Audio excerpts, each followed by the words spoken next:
গড়ে প্রতি ২২ দিন পর পর বান্ধবীদের সঙ্গে বাইরে সময় না কাটালে নারীদের মানসিক ভারসাম্যে প্রভাব পড়তে পারে।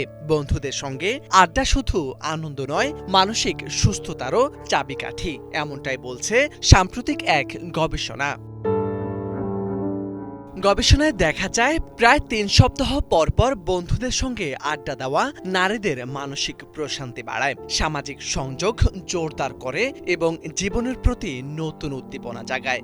অনেক নারী জানান, একসঙ্গে হাসি ঠাট্টা, গল্প করা কিংবা নিঃশব্দে সময় কাটানো তাদের কাজের চাপ ও দৈনন্দিন মানসিক স্ট্রেস কমাতে কার্যকর ভূমিকা রাখে। বিশেষজ্ঞদের মতে নিয়মিত সামাজিক যোগাযোগ, বিশেষ করে ঘনিষ্ঠ বন্ধুদের সঙ্গে স্বচ্ছন্দ পরিবেশে সময় কাটানো মানসিক স্বাস্থ্যের জন্য অত্যন্ত গুরুত্বপূর্ণ।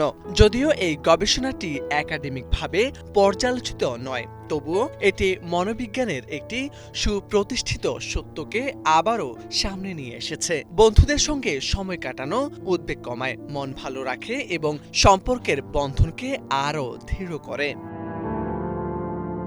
২০২৫ সালে যুক্তরাষ্ট্রভিত্তিক গবেষণা প্রতিষ্ঠান টকার রিসার্চ পরিচালিত এই সমীক্ষায় দেশটির বিভিন্ন প্রান্তের ২,০০০ নারী অংশগ্রহণ করেন। গবেষণাটির পৃষ্ঠপোষকতা করেছে বেজেল ওয়াইন্স।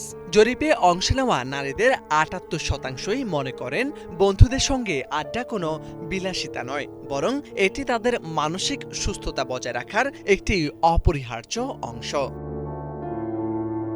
মোরশেদ আলম, বাংলা ভিশন।